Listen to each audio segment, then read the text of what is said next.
Hey, this is Ken McCarthy, and I'm here with Steve Fantasia, and we're doing our little warm up as we wait for everybody to arrive. We got some good numbers.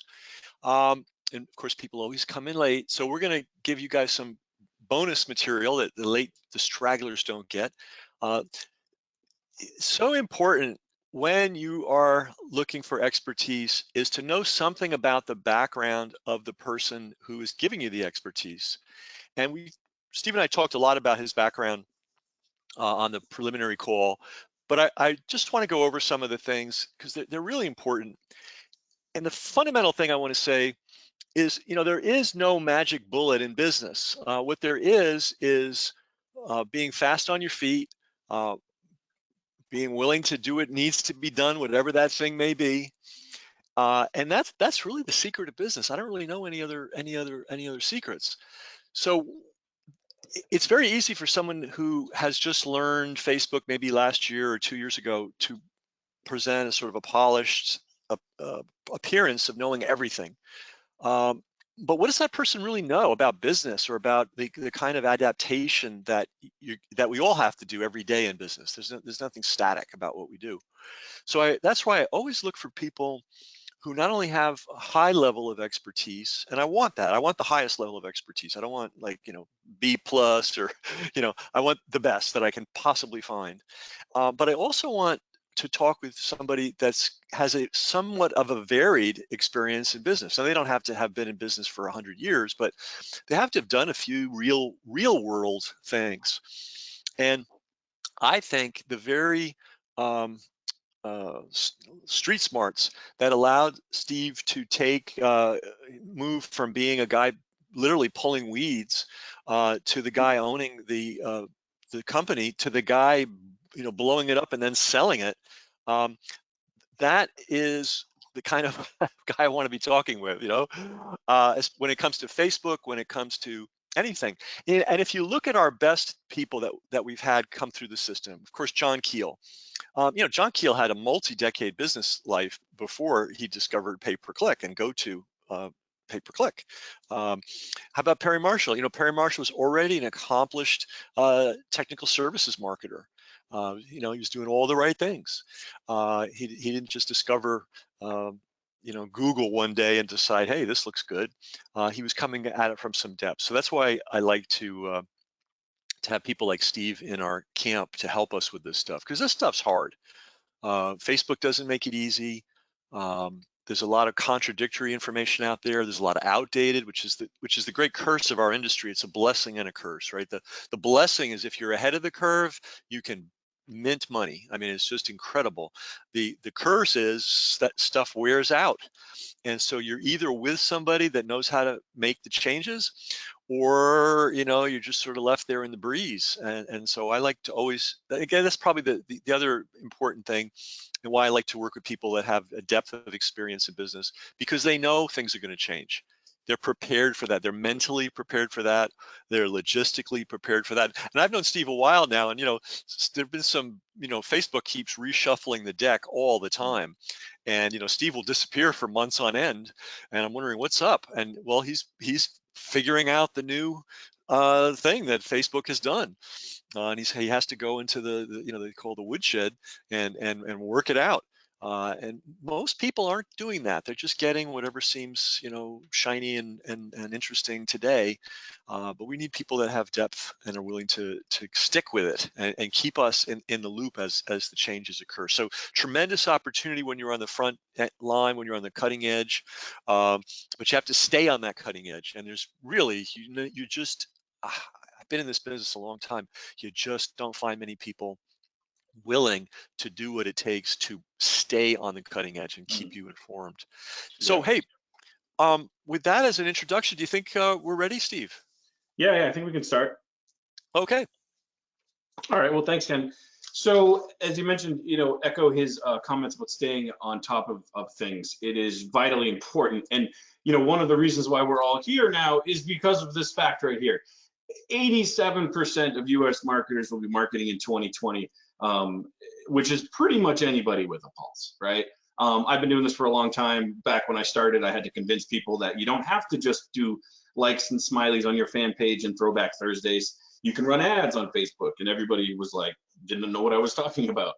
Looking at 2015, which isn't that long ago in terms of, marketing, there was 17 billion spent on ads, and now in 2020 there's going to be, projected over 70 billion. $70 billion will be spent on ads. And so, we're really understanding that Facebook is this behemoth that we have to deal with. And we either have to miss out on the opportunity or we need to wrangle the beast. And there, like as Ken said, there's a lot of misinformation out there. A lot of gurus come and go, a lot of fancy haircuts, open collared shirts, rented Lambos and fancy houses that people are really, find one thing, a shiny object, and then scream as loud as they can. And it's like this gold rush of, hey, I have something that works, 20 minutes ago, let me try and market it. And with those things, what you're really getting is you're getting like a train, like Ken said, get out in front. So you figure, if you look at like an engine of a train, that's where all the money's being made. That's cutting edge. By the time you're seeing the gurus out there, you're getting more like the caboose. It worked probably a few years ago or a few months ago, but most likely, Facebook is fluid and dynamic and is constantly changing. So things are very hard to stay on top of the shiny object, which is why that's the opposite of what I want to do. So what I want to talk about today and what I want hopefully to accomplish is for you to stop making mistakes that are blocking your Facebook ads from becoming predictable, profitable, and scalable. What we're going to talk about today, in my experience, most of the people out there, the visual that comes to mind when they're running ads is they're stepping on a rake and they're smacking themselves in the face. A lot of the mistakes are self-inflicted. A lot of it is because of, conflicting information out there. And a lot of hearsay and just kind of people making things up and trying to figure it out. So I want to cut through a lot of that today, give you my perspective, and hopefully, shed some lights and so that when you leave here, you look at this as Facebook is something that can be predictable, profitable, and scalable for me. So with that, why listen to me? This is the slide I hate. That's actually me. I do have a beard now. I wish this was a before picture, but it's more like the after. Post-COVID cave. So as Ken mentioned, I'm not your typical guru. I owned my first company at 23. I sold it at 26. I entered the corporate life and I worked my way up. I was head of managing for a $300 million company. And then in 2016, I was fired. And when I say fired, I mean, it was bought out by venture capitalists. They come in and they clear the shelves of all the senior leadership. And I was one of them. So what I was faced to do is I said, okay, hey, I got to do something. I don't want to work in corporate anymore. So in March 17, 2016, I sent out my first email from my first agency with Facebook ads. When I was in the corporate life, I had access to a pretty high budget for marketing and a lot of agencies. And so I started buying I actually bought my first Facebook ad in like 2014. And at that time, it was called a dark post. And, because it didn't show up on your fan page, which was a big deal because everybody thought you had to use your fan page. So I started doing that, really finding out there was something there. Talked with this VP saying, hey, I think we can put some money in Facebook. They just shut it down. So I started my own agency with that. And 55 days later, I had a buyout offer on that agency. And in 2017, I started like the current agency, Bright Source Media. So like as Ken mentioned, I'm not a typical guru. I didn't just kind of find something that worked on Facebook. I've always been kind of figuring things out. If you heard the call, which I'm sure most of you had, I went a little bit detailed that way there. So my life is a little different.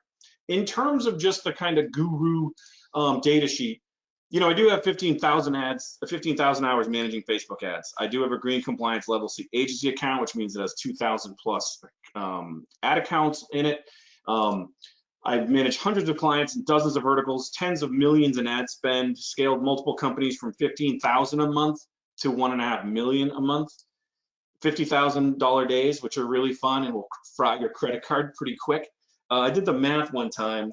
Math's not my strong point, but at $50,000 a day, that's $2,000 an hour.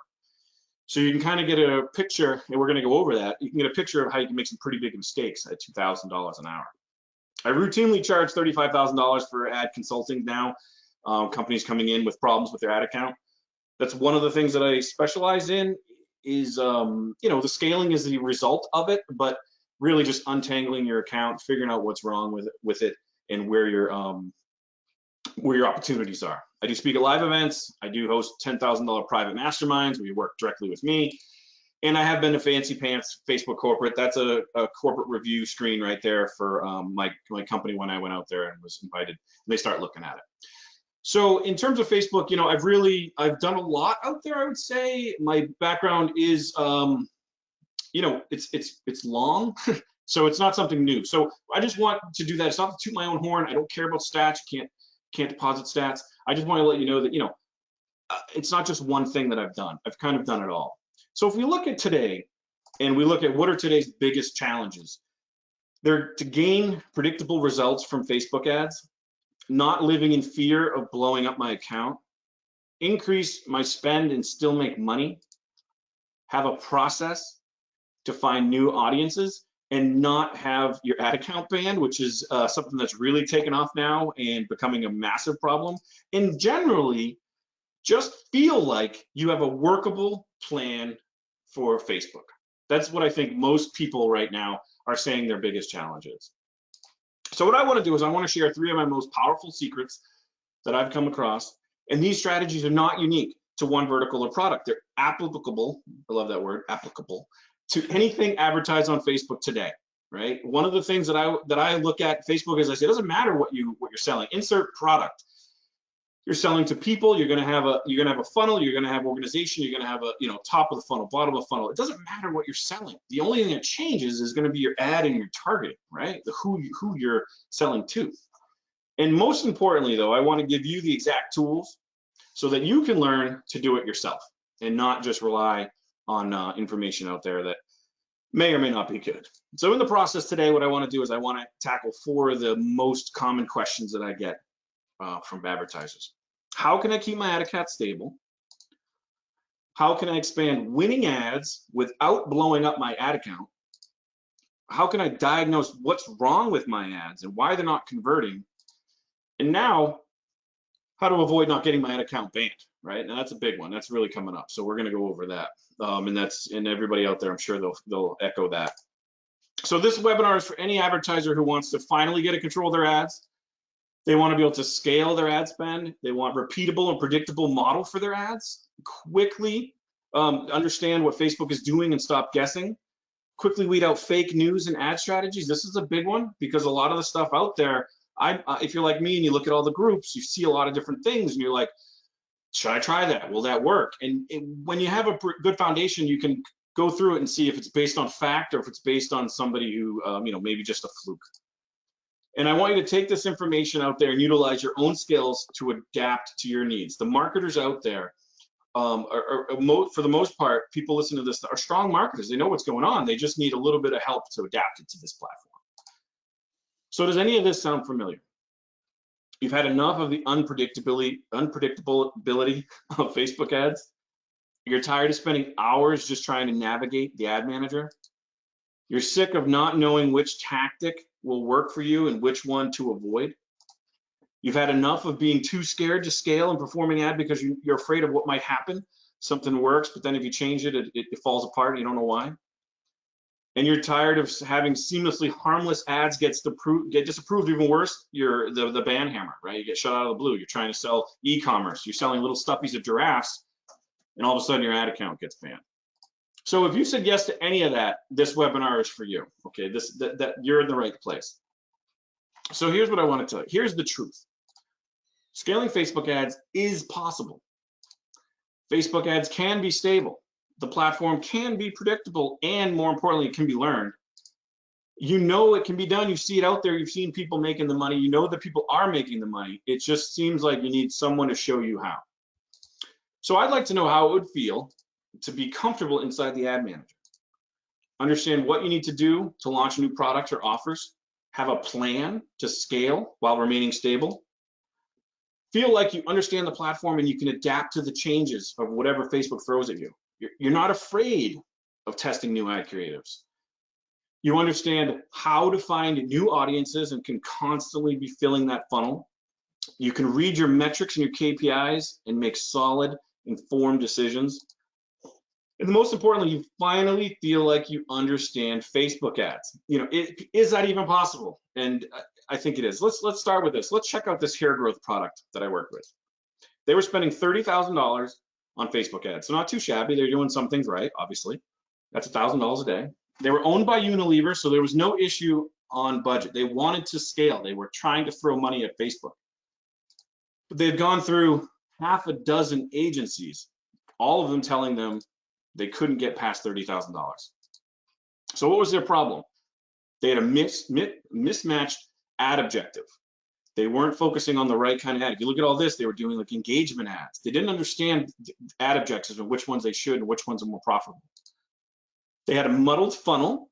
They were constantly tripping over themselves. They didn't have it clearly laid out and planned, and they didn't have a clear strategy for testing. They weren't looking at constantly filling up their funnel. One of the things that's a big strategy or a big challenge is when you're spending that much money. You burn through the creative. So what was their fix? So we went in and we switched everything to conversion ads. Much better results. Conversion ads are, you're telling Facebook exactly what you want them to do, and what you want them to do is conversion. So we switched it to conversion. We didn't want people to like and smiley, we wanted them to buy. We created and mapped out their entire funnel so that we knew we had top of funnel, middle of funnel, bottom of funnel. We knew exactly who we were targeting and when. We had it all clearly road mapped out. We set up clear testing and scaling campaigns so that when they did spend that money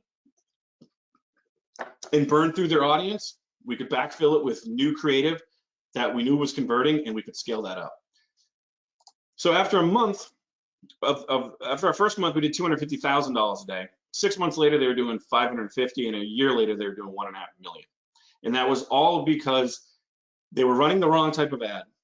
They didn't have a clearly mapped out funnel, and they weren't properly testing. They had no mechanism for testing. They're all over the place. And when you start spending that much money, you start realizing that you make a lot of mistakes in what they do and the impact of them. So one of the secrets that I want to share is, what can you only learn by spending $50,000 a day? A lot of things out there will work at $100, $200, $500 a day, and they break when you start going 1,000, 2,000, 3,000. People don't know why. They don't understand that something that works at a smaller level won't work at a bigger level. And it's no surprise, because you really don't know that it breaks until you get to this point, right? And so once you get to a $50,000 spend, you can look backwards and say, hey, I know what doesn't work. I knew that I was tripping over myself, and you can make all those mistakes. So $50,000 a scale, there's one right there, $56,000 on a Black Friday sale, I think back in November. It shines a giant spotlight on all your flaws, right? Remember I said $2,000 an hour?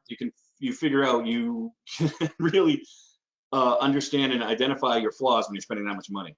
So it just jumps at you the campaign structure. You can't have an all over the place campaign structure, which you can survive with that at $50, $100, $200, $300 a day. You can survive.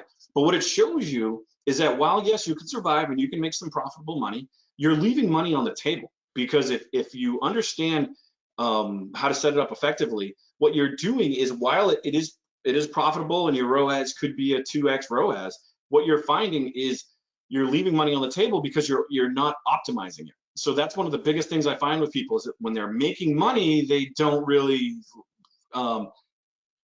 the owners, they're not really driven to fix it because they are making money. And so what I find is you don't have a clear strategy for audiences and targeting for those audiences. So they can't go out and find new audiences. They don't know how to do that. When they do have an audience, they can make some money, but they burn through it. So if you're spending, in terms of that burn through it, if you're spending that much money a day, you are just by definition reaching hundreds of thousands of people, maybe millions a day. So you will in effect burn through your audience. So you have to have a channel and a funnel for building new audiences. So it forces you to make those. So then when you take that to a smaller account, you can have that mindset of, I need new audiences. While I only reach 1,000 people a day, I may burn through the 1,000 people with my budget. And that's one of the things that people don't see. They also don't understand they're using the wrong ad type. So they're not utilizing the best ad types. You know, the four most common ad types used today are brand awareness, reach, video view, and traffic. You know, and here's a trick question: which one of those is the best for converting ads? And the answer is none. Those are all four of those are the worst. Because what you're actually telling Facebook to do when you set up your ad type, your ad objectives, you say, Facebook, I want people who will do this. So if you tell people, I want people to watch my video, okay. You want to tell Facebook, I want people to buy my product. And that's during a conversion ad. And that's what something people don't understand, because the wording on Facebook says, hey, I want more people to look at my ad. I want to drive traffic to my ad. You don't want to drive traffic. You want to drive consumers. So by selling Facebook using a traffic type ad, you're just saying, hey, send people who are likely to go to my website. You know, I don't want to send people to go to my website. I want to send people going to buy to my website. So there's a big strategy there, and you really have to understand it. And finally, the thing I mentioned a few times is no clear venue for testing. People don't understand the impact of testing. They don't understand the impact of creative. You know, our first thing we need to do is get them to stop scrolling. That's the very first thing we need to do before we go through anything else. So if we don't constantly have new creative, we're looking at a click-through rate and we're figuring out what it is, you know, we're gonna die on the vine. And that's one of the things that I come in and I look at new accounts or existing accounts and I say, you know, what do you know? What is your testing? And they say, oh, well, you know, every couple of months we run new ads. That's really a death toll right there. Is that you should be constantly looking. You should have 10% of your budget on testing and going through there, and understanding your KPIs. Like I mentioned, click-through rate. Understanding your KPIs and looking through and making decisions based on your data. You know, based on that data. So when you're looking at stuff like how to fix a broken funnel, you would need to map it out. You know, understand what you're doing and not tripping over yourself, and where you're putting your ads and in what place in the funnel they're doing it. Create clear top of funnel broad targeting campaigns, cold interest, lookalike, make a mix of those audiences, go after them with conversion ads based on that. Grow your audience. Map out the middle of the funnel campaigns, people who've engaged with your website or the Instagram, your profile, your video views, and go after them in a separate funnel with ads designed to convert. Utilize a calendar for your bottom of funnel, cart abandons, past purchasers. One of the biggest things I find is that people aren't retargeting. You know, they're not going through and mapping things out of people who went to their website. They're focused on driving traffic to their website. But then when they go to the website, you'll be amazed at how many large brands don't have a 7-day add to cart retargeting. You know, if somebody goes to your website, you should then, because, you know, life gets in the way, right? I mean, just because they went to your website, they might not have purchased, you know, you really want to show them up and say, hey, you left something, as, you know, even, God forbid, they put something in their cart and you don't retarget them. That's one of the biggest things, is that people don't have calendars. And again, testing. I can't go on enough about how much you need to test. That's one of the biggest things. So let's look at Lewis. Lewis was he owned a major cosmetic brand, and he was doing pretty good amount of money, but he wanted to scale. He was spending about $300,000 a month, and he wanted to scale, and he just couldn't maintain a stable ad spend. So his problem was that he had no clear funnel, like I just went through. I just said how if you don't have a clear funnel, you can make some money, but you can't really scale it to a real high level, because you're going to trip over yourself. So he had high frequencies, and he was constantly just having to do BOGO offers, buy one, get one, 50% off. He was just surviving on that. And again, he was spending some money. So when we looked at it, I said, you don't have a retargeting calendar, right? So we created one, and we mapped it out, and we literally took it and said, okay, you went to your website on day one. Well, day +1, we're going to run these 2 ads, and we're going to go deep. We mapped it all the way out to 41 days. So that we knew exactly when we drove traffic, we knew we were going to hit them. So what you can do is you can start this small, right? You don't have to spend if your budget's $500, you know, spend $50 on a retargeting, get it all mapped out. And then as you drive traffic top funnel, you can increase the spend of your retargeting funnel. So you can really do that. But at first you start with this. You have to get a calendar and look at it. It was amazing to see that he was spending $300,000 a month, but he didn't really have a clear plan on how he was spending that money. He was just throwing money at the wall. So he also didn't have campaigns by audiences. Like he wasn't targeting new audiences and trying to have specific campaigns for them, going through and looking at different ads aimed at what their audience was more interested in. Looking at that way, setting up, again, a calendar here or a sequence of events in terms of when they're showing the ad and when they're not, and breaking out the campaigns into testing and scaling, right? You first run your testing campaigns. Once you figure out you have, you know, these 3 ads here, and you find the click-through rate and you have the variations, then you add them into your scaling campaign. And then you have a constant flow there, and you're starting to go through it. So that structure allows you to analyze the return for each day is quickly make adjustments. You can look at, okay, how's my testing campaign going, my retargeting, my middle of funnel. You can really go in there and you can drill into it and expand profitable audiences. Maybe I need to do a discount after 7 days. How do you know when you need to do a discount? If you can't tell that your add to carts, the 3-day retargeting on add to carts is performing fine, maybe you don't need that, right? You have to look at it. You have to understand and review your KPIs and the allocated budget to figure out where the ROAS can come from, right? So if you start looking at that and you have it clear defined and it's in your ad account and you're targeting certain people at certain dates, you can go into it and increase it or decrease it based on the data, right? Based on the KPIs. And really get a clear strategy that you can act on and use as a roadmap, right? And that's really what we're all looking for, is that roadmap. So what did we learn from 50,000K? We learned, or 50K a day, the need for a clear funnel, a custom calendar to target specific points in the buy cycle, right? It doesn't have to be as fancy, but just have it laid out, a fundamental understanding of which ad objective to use. Remember, we were talking about engagement ads, things like that, or traffic ads. We want to make sure we're putting our money at the right spot, a conversion ad. Clear separation of audiences and awareness of their overlap. And that's something that we're going to get into in a little bit. But when you look at your audiences, make sure they're not overlapping.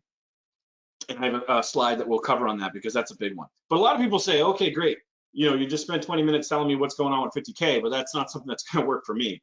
So how can we adapt 50K to $20 a day? So I want to talk to you about a local swim club that I managed. The guy came to me and he had a $20 budget. He was only targeting seniors in his area. And his problem was that his ads had a frequency of 19, which means that the average person saw his ad 19 times. He had an understandably low click-through rate, right? Because people have seen it so many times, and he couldn't track where in the funnel he was. He had no idea about campaign and management, all that kind of stuff. So we came in and we were able to fix and found new senior audiences for him and optimize his ads for leads. And we were able to get, I think, 48 in 10 days, where he would get 48 a year. So it was able to take the same type of strategy that worked at 50K and what we learned and just implement it to $20. See, the budget doesn't really matter. The strategy is what matters. It's applicable to $20, $500, $1,000, all that stuff. When you learn what works at 50, it's very much easy to turn around and say, okay, that'll work at 20. All you're going to do is you're just going to maybe not have as many campaigns. You're going to have a smaller budget on your retargeting, but you're still going to have it. So do you feel like if someone just showed you exactly which steps, you could handle the rest, right? And you feel like you must be missing something else in this so little support that you're spinning your wheels? Like you understand this stuff, but you just wish that somebody would show it to you and so you could adapt it to Facebook, right? And have a plan like that I just went through. I just mapped out a pretty solid plan. And if you had one of those, then you could go into your ad account and you could do it, right? It's not the hardest thing in the world, and there's no tricks there. I didn't just talk about a tickle the pickle method or anything like that. I just kind of laid out a pretty solid marketing plan, right? And so that brings me to my next secret. This was what 95% of my clients wouldn't even have needed me if they knew this kind of stuff. So what's the one thing holding back most of the advertisers, 95% of them, I'd say? Absolutely zero foundational learning on Facebook. They don't know anything about the platform and how to work on it. Everybody watches YouTube. They might have talked to a low-level rep, but mostly they rely on what they hear other people are doing in groups and forums, and what they can scrape together from webinars, right? But here's the thing when you're looking at webinars and forums and all these things and case studies, if you change one element of that, you can break it. It's like a key to a lock. If somebody gives you a key to a lock, it goes in and it raises those pins with the little bumps, and it'll work on every lock you have if it's the right key. But change one location of those pins and it doesn't work. And that's the same thing. And that's what's so frustrating about gurus who promote their tricks and things that work, is because I know if you don't have an email funnel, it relies on a retargeting email funnel, or if they change one thing, or if they don't have the right kind of audience, it's not going to work. So it's, instead of just giving you something and say, hey, do this. This is what I did for Black Friday. You should do it. I'd rather you understand how Facebook works on a foundational level And then you can then make the changes and adapt it to yours. Because I'll tell you right now, while all the products are the same, they're different, right? Because the idea of selling something is the same, but what you have to work with is going to be different. So it may not be applicable to your exact situation. So let's take another look at a friend of mine, Mark. He was an experienced affiliate.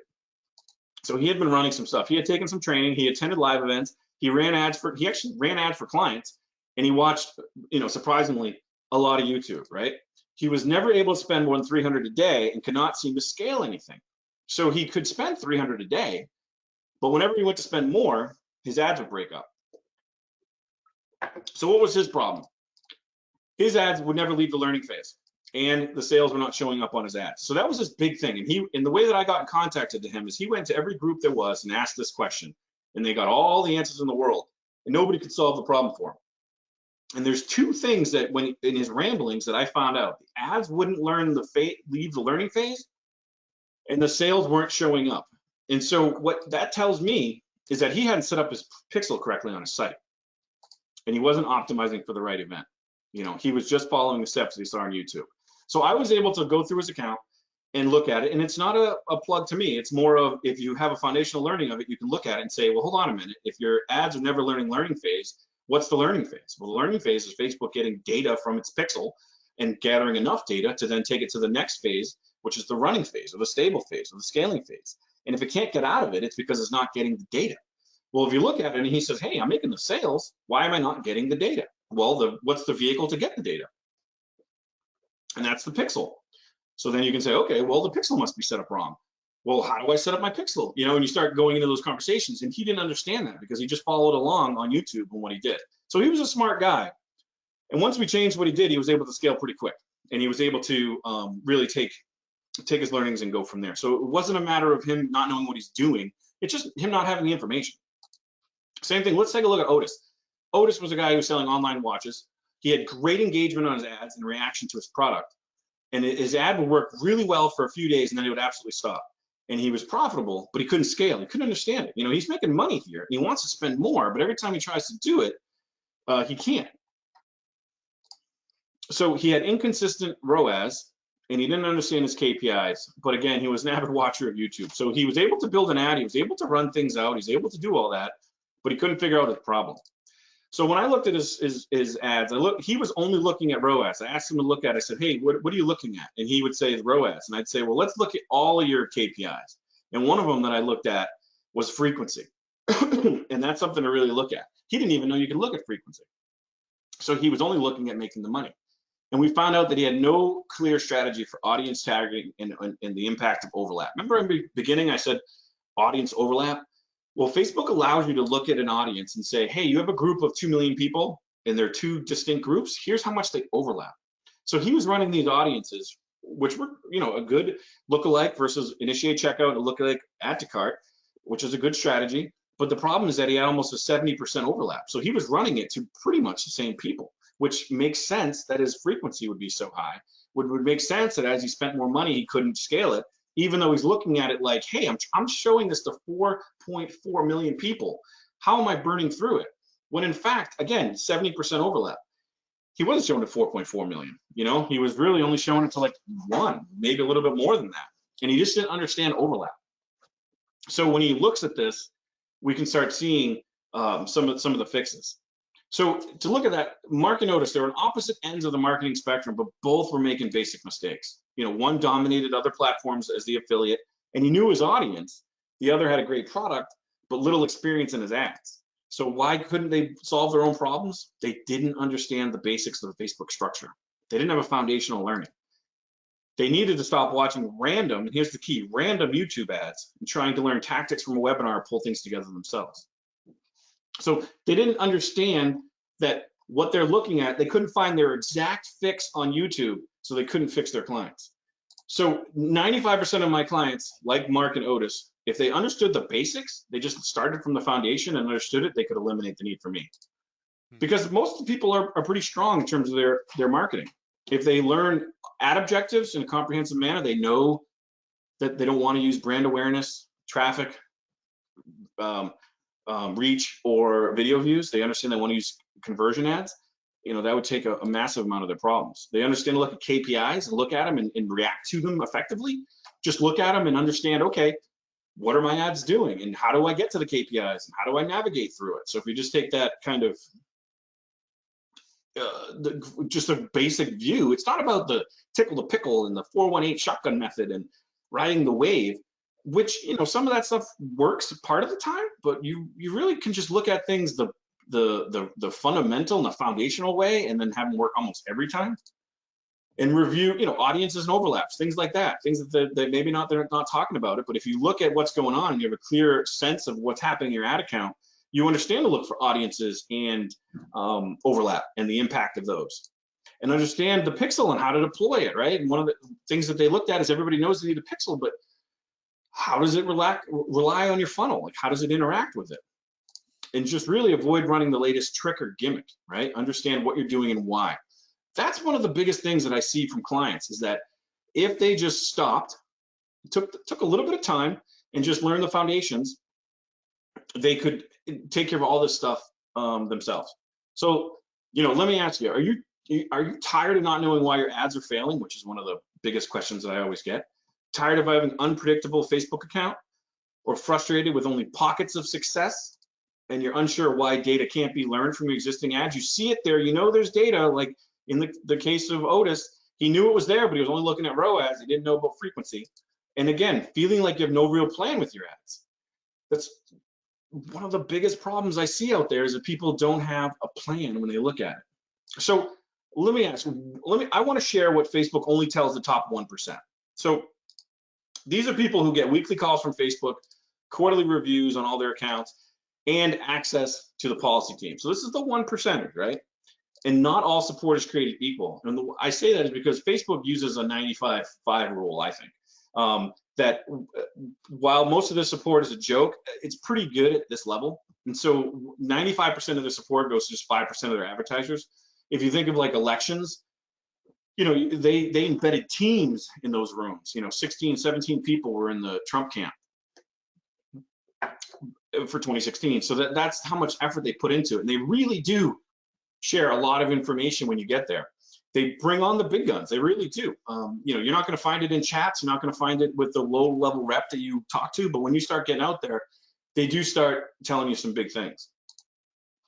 So what they do is they invite you to corporate, and they start having monthly reviews with you, and they review all your accounts, and you start picking up things. You start picking up things like the structure, how to set up your campaign, the importance of the retargeting calendar, top of funnel, middle of funnel, bottom of funnel, allocating specifics for testing, right? Creating scalable campaigns and feeds the winner into them. They stress to you, you have to do that. You have to set it up. They do not, and I'll say this, as loud as I can, there is no magic bullet that they tell you. There is, because I went there and I said, okay, great, I'm gonna get the good stuff. I can't wait. They're gonna tell me, run this kind of campaign and create 5 ad sets with 4 ads and shut them off at 12:01 on this day and turn them back on, and you're gonna win. There's none of that. They literally say all that stuff actually works against you. And they'll tell you those things, if they do work, are coincidental, because everything is run by the algorithm and the AI, and that AI does not perform well under those circumstances. So they really do stress that. They look at, again, they go through this and they say, it's your setup, it's your campaigns, it's your funnels, map it out, expand your audiences, right? Mindful of audience overlap, which is, again, one of the things where they're tripping and they hit you over the face with a rake. That's one of the biggest things. They're not looking at over Instagram and engagement ads and combining lookalikes and going through all that. So what can you learn from your data? And that's one of the things they ask you. They say you need to master your KPIs so you can turn off losers sooner. That's one of the biggest things keeping you guys from scaling. It's not that you have poor ads.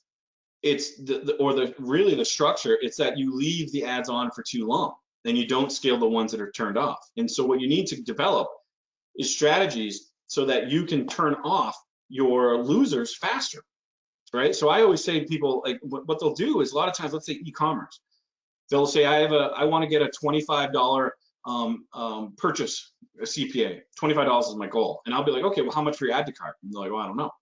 So what you need to do is look at your look at your strongest performing campaigns, the ones that you knew were making you money, and then break those down and look at them. So if your strongest campaign was getting a $3 add to cart, that can be a benchmark that you want to look at. And you want to say, I need to get a $3 add to cart. And what that allows you to do is then if you start managing based on your your funnel conversions, you can then start, instead of waiting for the $20 purchase, you can shut off your ads at maybe $12 because you know you're getting a $5 add to cart, right? You can go further down the funnel and shut it off sooner because you realize that there's no way I'm going to get $3 add to cart if I'm at $14 right now, right? So you can kind of look at that, and you need to understand that before you can break those out. And that'll also help with the winners.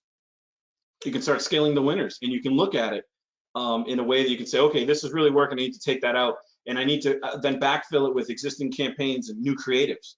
You know, make sure you're constantly refreshing your campaigns and having that new creative because you're burning those things out.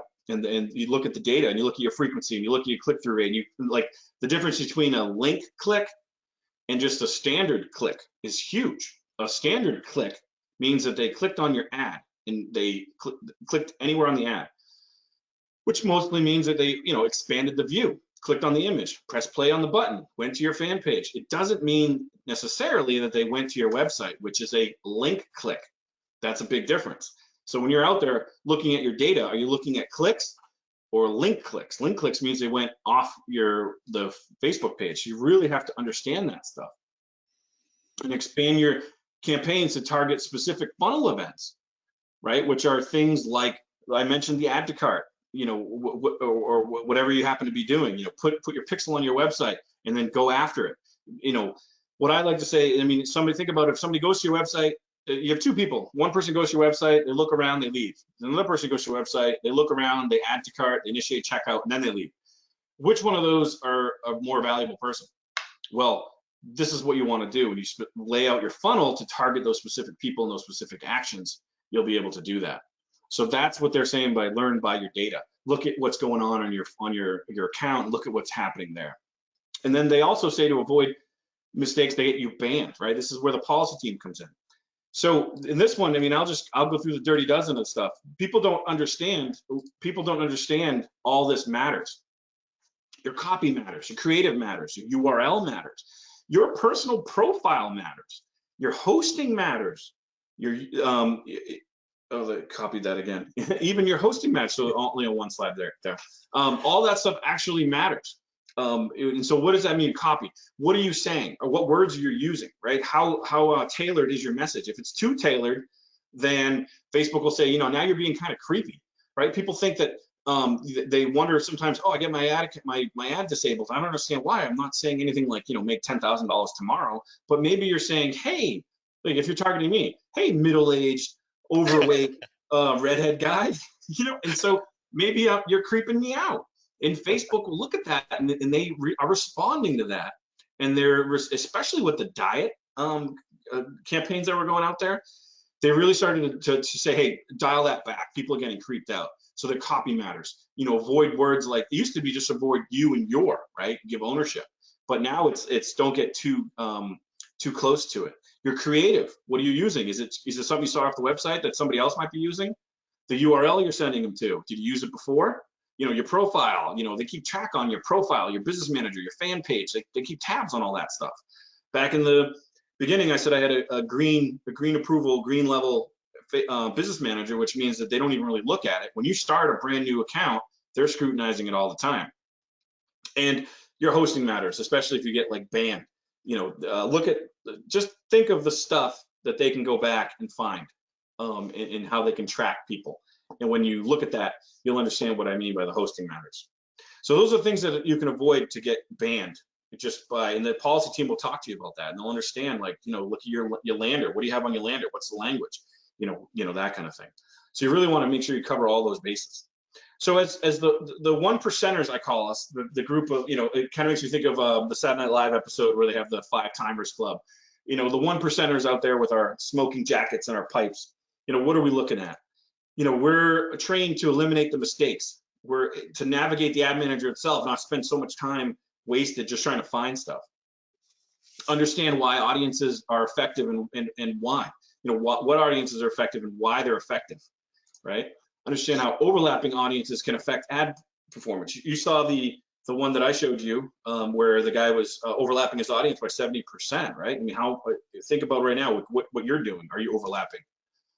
Understanding the pixel placement optimization. It's not sexy, but it's something you really need to understand. A full understanding of the ad objectives. Again, there's I think there's 19 ad objectives, but really there's a big difference between conversion and traffic. Traffic says they want to drive website traffic to your page or blog. Conversion event would be optimized for an event, for purchase, right? Two different buckets of people.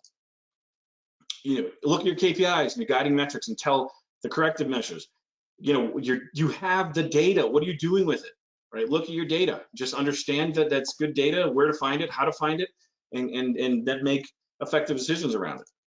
And knowing effective account structure. Remember, I said the $50,000 a day. That's basic stuff. Top of funnel, middle funnel, bottom of funnel. But people aren't doing it because they don't understand that it breaks when they start getting to $1,000, $2,000 a day. So they're not too sure to be doing it.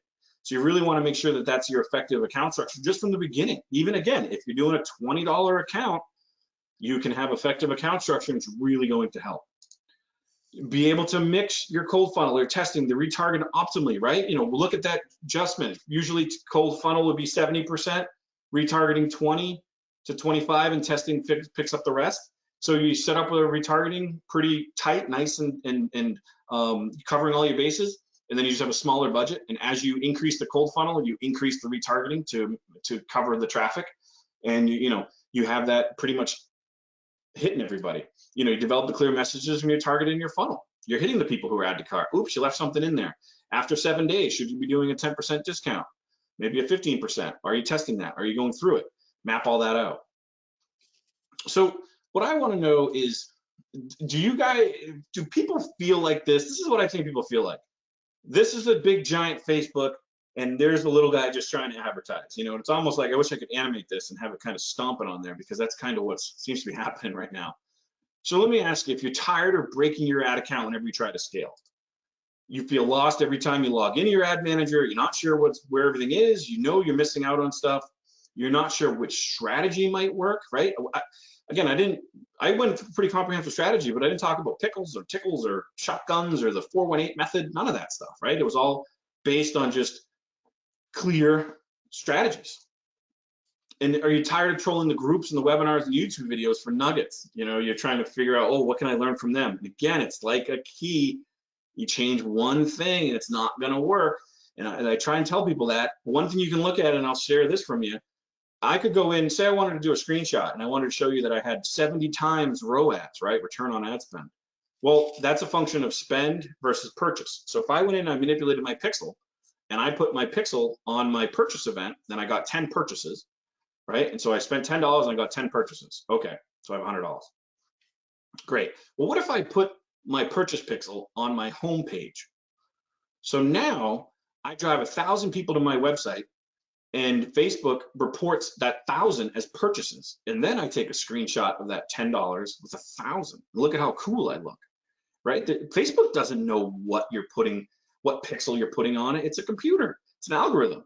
So keep that in mind when you're looking at those fancy people and you're like, man, how can I want 70,000 ROAS tomorrow? You know, there's a lot of those kind of tricks and strategies or gimmicks out there of what people are doing. And remember that you can put the ad on there. You can even change the currency. You know, I mean, you could do Hong Kong dollars. I ran ads in Hong Kong, and man, it looked like I was spending a ton of money. And so just keep those in mind, that there's a lot of stuff out there that people could be doing. So what I want to ask you is, how would it feel if you had stability in your ad account? You could clearly understand all the ad objectives. So when you heard me talking about reach and brand awareness and traffic and conversion, you understood what they were, and you knew where they would go and how potentially you could market them. You could create effective campaigns targeting those key customers.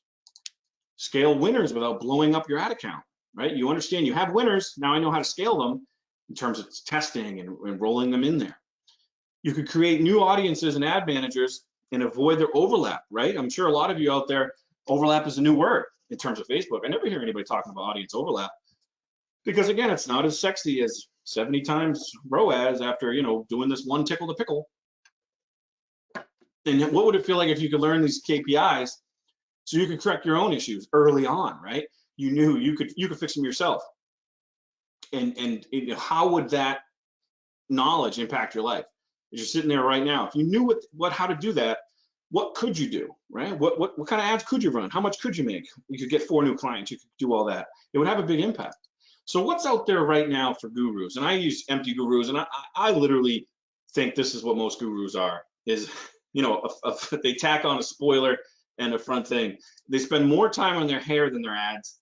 Why do they all look the same? That's what I want to know. Why do they, it's like they come from the same place. They all have open collared shirts, and they all have fancy slick haircuts, and is it because that's who people want to listen to, or what? It's pretty funny. They always focus on a trick or a hack that worked for a short period. They never just kind of talk about the unsexy fundamentals and the unsexy building blocks and the unsexy things that work all the time. They're always trying to get you to look at the shiny object. They don't offer foundational learning. They don't offer navigation. They go in 5 minutes. They say, hey, go from here and then run this ad and do this, this, and this. And they don't even tell you anything. And often they're so vague and top level, you walk away thinking, did I even learn anything? They'll say like, hey, in order to market to people, you need to work on your marketing so that you can market to them and you can manage your marketing. And you just kind of look at it like, okay, I really didn't look at that stuff. So that's kind of how I look at gurus, and I look at it in that sense. But here's the thing. So this is my part where I want to, be a little honest here. I've years been railing against gurus and fake promoters. I often say I'm not a guru because I work for a living. I'd go on webinars and I'd talk about how they're all doing it wrong. I'd show that slide and I'd say, hey, they're all telling you these trick ponies. But at the end of the day, I really would only work with people who are willing to pay me top dollar, right? And what would that be? I'd say, sure, I'll come in and check out your ad account for $35,000, or as long as you have a 6-figure budget. I mean, Ken alluded to that. I was really prickly and hard to deal with. Or I'd say, hey, yeah, come on in, jump on a $10,000 monthly mastermind, which you still have, and you can talk with me weekly and we can figure all this stuff out. Or come to my live events. With that frame, that's kind of where I was. I was just railing on it. I knew I wanted to change it, but I really wasn't doing anything. So today, you can still do that stuff. You work with me as a consultant, you can join my mastermind, you can attend one of my live events. But in 2021, what I just finished is a 7.5-hour, 62 module complete over the shoulder course. So for the first time, I actually put my money where my mouth is. And I combined all of my seminars, guided by 15,000 hours, not one 3-month trick. There's no temporary hacks. It's not a trick pony. I actually have a video in there of something that I did 3 years ago with a client. It's a 38-minute video of me talking with a brand new client about doing karate membership for kids. And I go through and we build the ads together and we talk about it. I watched that when I was making this course. And it's 3 years old, and now the ad manager looks different, Facebook layout looks different, but you could do everything I said today. You could do that right now, because it's based on structure, strategy, the fundamentals. It's not based on a hack. That's one of the things that I see people out there. Could you do what they were talking about 2 years ago or 2 months ago? No. It's designed to be watched and followed. It's just over the shoulder, me in the ad account. Watching, it's not droning like this, PowerPoint on and on. It's literally me doing it. Realistic scenarios, navigation that you need, and tactics that actually work. And again, 99% of it is showing you in platform training, just going through and navigation and what it is and where do you go and let's build this ad and me talking and giving you strategy about it, going through. So it's pretty in depth. So it's Facebook Masterclass. It's 63 lessons, 7.5 hours. I kind of say, give me a Sunday morning. Start it on Sunday morning. By Sunday night, you're running your ads. It takes you from the advertising on Facebook all the way up to mastering funnels. So if we jump into it, I have 6 videos on introducing Facebook, just so you really get an idea of what Facebook advertising is and you learn the right way of how you can go through it. I have 8 videos on the business manager. Navigation, adding people, taking people away, creating pixels, where they are, how to use it. 10 videos on ad manager navigation. So I start off with, guys, just give me an hour and a half and let me just tell you the right way and do it once and learn. And so you're not spending so much time trying to find whatever and trying to find it. Go through it the right way. I go through fan pages, 4 videos on fan pages. Things like, how can you set up your fan page so that if somebody comments the word spam on your ad, Facebook itself will hide that. I go through that. Pixels, everything we talked about. There's 4 videos on pixels, learning it the right way. 13 videos on audiences, because that's one of the key things, understanding those the right way and figuring out where you should be having them, which ones will work, which ones to avoid. Ad management itself, 10 videos on ad management, how to go through, figure out the strategies of your campaigns. Top funnel, retargeting, bottom funnel, all of that are in there. Campaign strategy and ad compliance, 2 separate videos on just ad compliance, policy and copy, going through the difference between prohibited and restricted content. Prohibited content is stuff you absolutely can't sell. Facebook needed to put a prohibited policy on body parts. I guess there's a lot of people trying to sell body parts on Facebook, so there is a line item that expressly prohibits the sale of body parts, which, yeah, I don't know, I shake my head at that. And then there's restricted. Restricted means you can do it, you just got to do it a certain way. So people say you can't run keto on Facebook. Yes, you can. I've done it. Keto is not prohibited. Keto falls under weight loss, which is restricted. So you just have to be careful how you do it. Can't run payday loans. Well, yeah, you can. Payday loans fall under financial products. Just be careful how you do it. So I go through all that. So you look at it. So with this course that I've gone through, and I'm proud of, it was a lot of work, 7.5 hours over the shoulder, $4,000 value. Masterclass. I do 6 ads where we just build them live. I go through and I say, here's how you do an ad for this, 6 of them we go through and I show you exactly how to do it.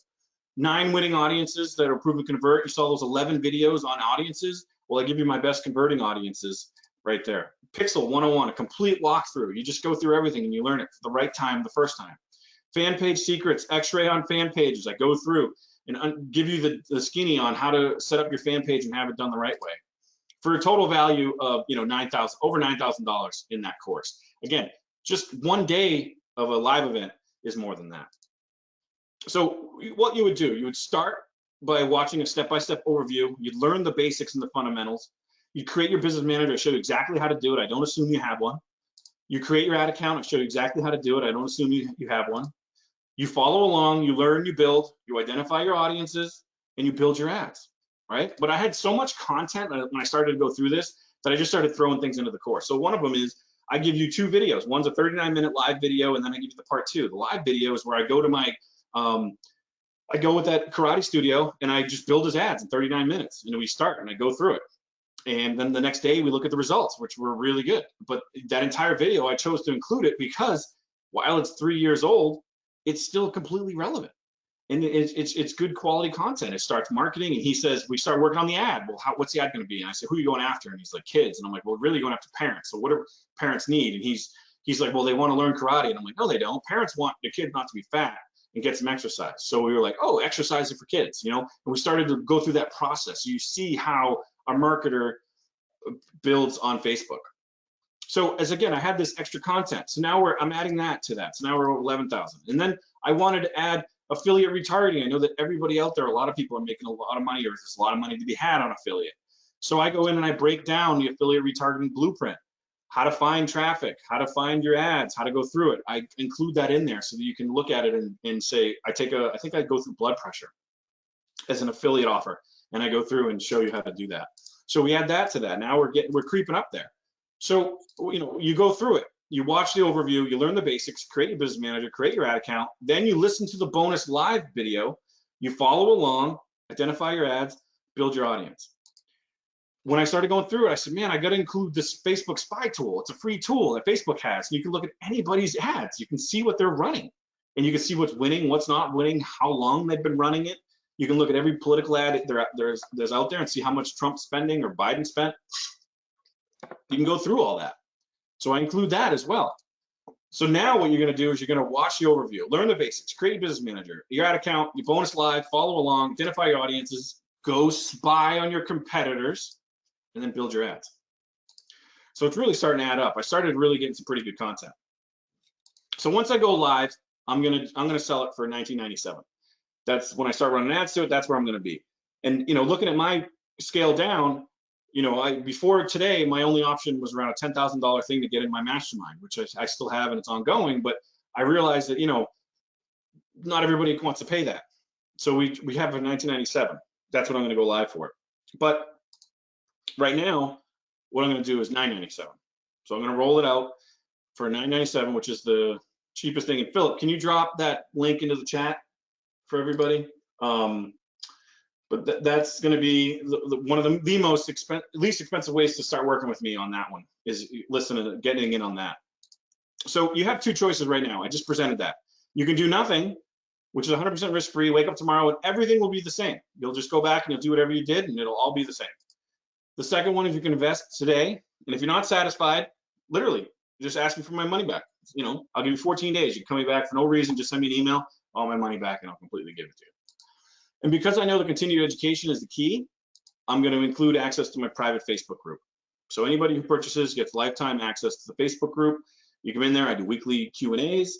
You can ask questions directly to me, and I'll give you that for free.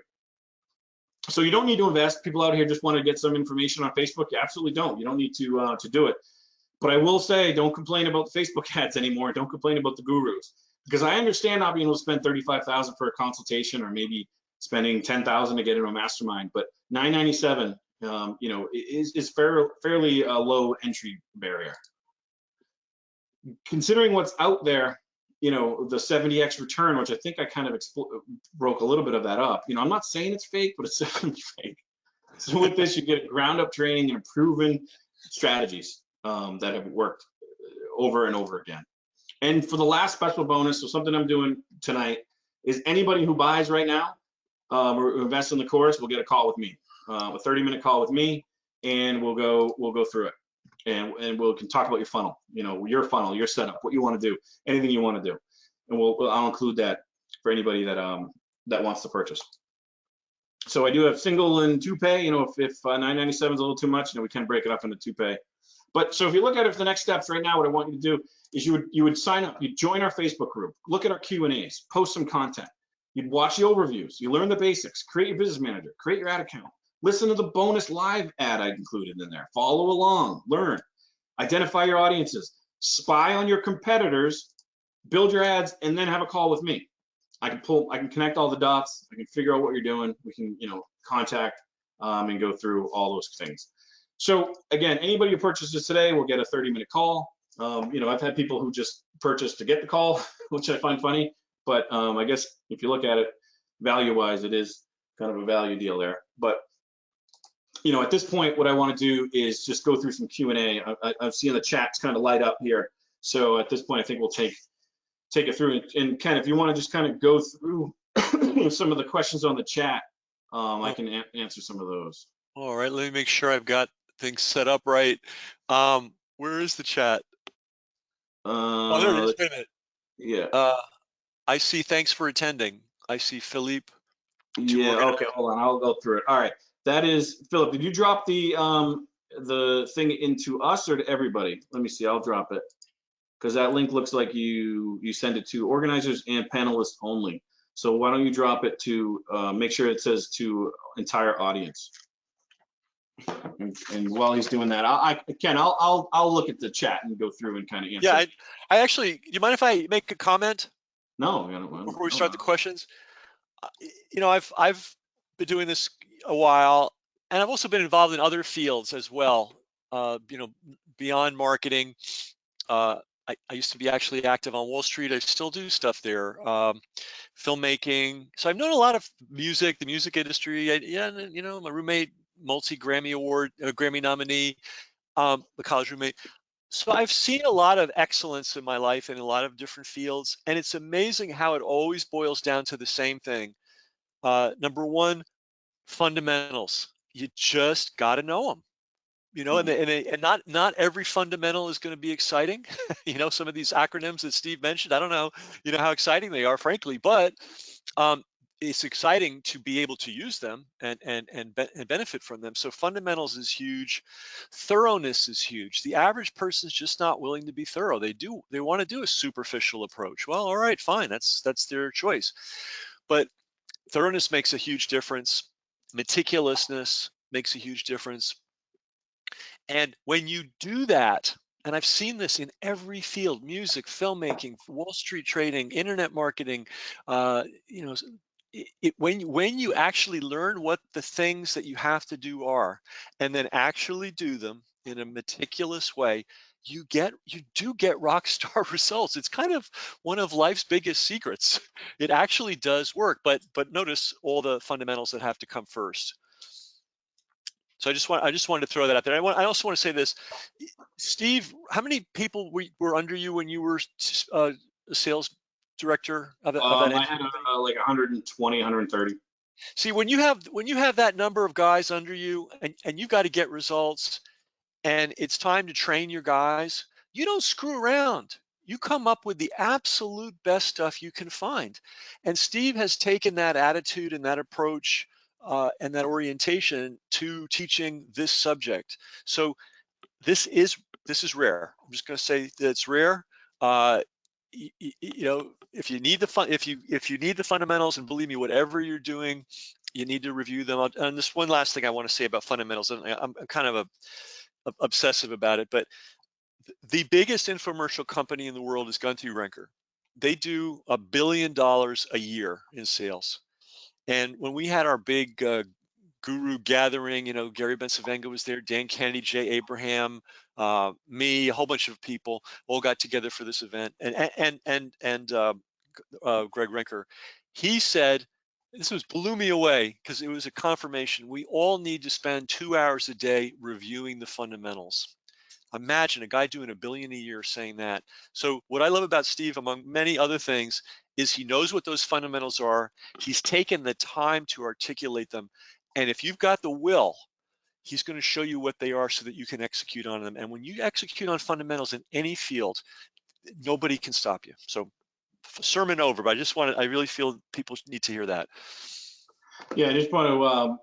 I think it's true. You know, people want to learn, and they think that you know, they think that they want to learn the tickle the pickle method and all these 1, 2, 3 things. And it's, if you look at it the right way, again, and you go through it and you chat, and a lot of people, what they do is they'll take the call with me, and we'll go through it, and we'll have conversations. They'll go into the Facebook group, and they'll see the Q&As and answer a lot of the questions, and they can cherry pick into the videos and look at ones that are resonate for them.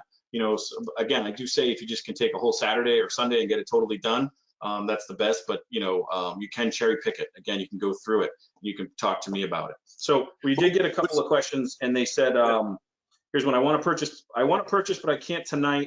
If I buy tomorrow, can I still get the call with you? Yeah, yeah. I mean, if you, you know, just shoot. You can shoot me an email or talk with Ken or something. But I mean, if you're listening to this right now, you can. I'll honor it. You know, I mean, the idea is I just want to get you in. You know, I want people to get into the course and start talking and go from But there. I'll say tomorrow or never. You know, can't drag on. You know. Yeah. You do have to kind of go through that. Can I have my business partner on the call with you? Yeah, I mean, you can have whoever you want on the call. Whoever you want to have on there. I'm more the merrier, right? I mean, it's the idea is to look at your strategy and figure out what's going on with you and how it can help you fix your ad. So if it's your team, then have the team on there. We'll do a conference call. You know, that's fine. I don't mind that. It's the more heads, you can record it. You can do whatever you want to do with it. How can I learn more about your mentor program? Okay, you know, you can just email me. Let me just drop my email in here. It's steve@brightsourcemedia.com. Bright, hopefully I spell it right. Bright Source. And to the entire audience, just make sure that went out there. Yeah, we can do that. It's a good program. You know, it's I don't know, 4 months or something like that we work together. Will your course show you how to set up a pixel? Yeah, I mean, I went through it. Like, it's going to be complete, go through everything. You're going to show you how to go through it. Look at those 4 videos, and it's where the pixel is and how to go through it. So it's pretty good. Okay, how long should I run the same ad? You know, again, that comes back to looking at the KPIs. Look at, you know, frequency, right? I mean, if I had a situation where I was running an ad for a bariatric hospital. I was actually working with Andy Green on that one. And we ran it for like 9 months, and I ran the same ad just because I kept monitoring it, and the CPAs were good and everything was fine. and we just didn't have to burn through it. Now, you can also look at it. You also look at it on a broader sense, and that if the KPIs are happening, you might have to change it all the time, right? So I mean, just let the data decide for you. That's what I would do. Does this work for insurance? Yeah, absolutely. So again, who does it work for? It works for anybody who is buying anything on Facebook, or it works for anybody who's buying anything, because here's what I want you to do. Don't look at it like, people don't buy off Facebook. There is no buy button on Facebook. You can't buy anything on Facebook, right? What you can do is get people interested and send them to your site and move them down your funnel. So then you look at like who's on Facebook, pretty much anyone. So yeah, people who are interested in insurance are going to be on Facebook. So I've had a lot of working with people who do that. Today, what would it be? It could be, launching an ad, going to a live webinar potentially, or going to some kind of funnel, but you can target homeowners, you can target by age, you can target by demographic, you can find people who have kids, you can go through all that stuff. So it absolutely works for things like insurance and financial. Have I ever had someone use t-shirts for Facebook? Yeah, absolutely. That's an e-commerce product, and so that's one of the biggest things on Facebook is e-commerce. So yeah, you would absolutely run that. You would just run it. You'd go through, you'd build an ad that gets people, number one, to stop. Then you target the right people who are interested in that niche. One of the things people do though that I see a lot is that they'll advertise a certain product. Like, let's say I'm a nerd, so they'll advertise like a Game of Thrones t-shirt, and then when you go to click on the website, you see something for Game of Thrones, you go to the website and you see virtually every everyone on there doesn't it has every t-shirt you ever had, and so it's like you get overwhelmed. When people get overwhelmed, they leave, right? Don't forget, people are smart, but clients and customers are dumb. Right? So don't get them, don't make them overwhelm them. I have kids, I bring them Dunkin' Donuts and I say, they have 30 donuts. I say, hey, pick a donut. They'll spend 10 minutes trying to pick a donut. So what you do is you go and you say, you can have a frosted or a plain, which one do you want? And they go, okay, I'll have a frosted, right? And the same thing with clients. Make sure, Steve, or e-commerce. Steve, there's a great book title. You don't even need to read the book. Don't make me think. If you're making your clients think, your prospects think, you're already off the track. Yeah, exactly, and that's true. And then once we pay for the course, can you review our ads and critique them for us before we roll out? Yeah, I mean, like I said, you get a 30-minute call. So if you want your call to be me talking to you and looking at your ads, absolutely, I'll jump in. We'll go through it and look at stuff, and I'll make you. I'll give you my 2 cents on it, and we'll go through there. That's one of the, I added that because it's one of the things people really like to do is they just, like to get that the touch and the feel and the conversation with me. So that's why I added this, because it's a good, good call and figure out what they want to do and then answer those specific questions. So it's not so much like just a one size fits all. So you mentioned 9 niches that work best for you. Which industry works best for Facebook ads? I think, there's really no best for Facebook ads. It's just a matter of how good you are at what you're doing in terms of the marketing of it.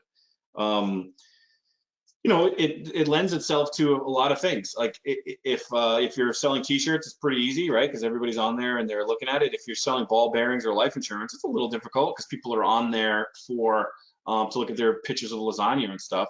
But you can absolutely identify your clients, and they're still going to be interested in things. Like, see, that's the big difference between Google SEO pay-per-click and Facebook is that Google and SEO are somebody typed in, I want life insurance, right? And so that's great. That's why it's so expensive to advertise on that.